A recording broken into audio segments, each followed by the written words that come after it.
Hal ini dijelaskan General Manager Angkasa Pura II, Iskandar Hamid, yang ditemui Rabu 10 Agustus 2016. Jumlah jemaah haji Sumsel terbagi sebanyak 13 kloter, dan untuk kloter pertama terdapat 249 jemaah haji yang telah diberangkatkan melalui pesawat Saudi Airlines.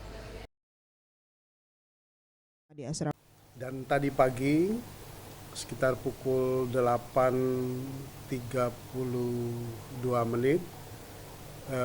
pesawat yang berangkat dari Bandara Udara Sultan Mahmud Badarudin II sudah take off dan mengangkut sejumlah 249 calon jemaah haji.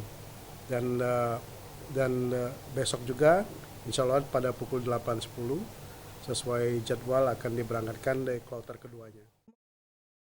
Iskandar menambahkan, untuk meningkatkan pelayanan, pihak bandara juga telah menyiapkan petugas di asrama haji untuk mempermudah pelayanan bagi para jemaah haji sebelum tiba hingga tiba di Bandara SMP 2. Anugerah Sandi Pratama, Maulana Yusuf, Sriwijaya TV.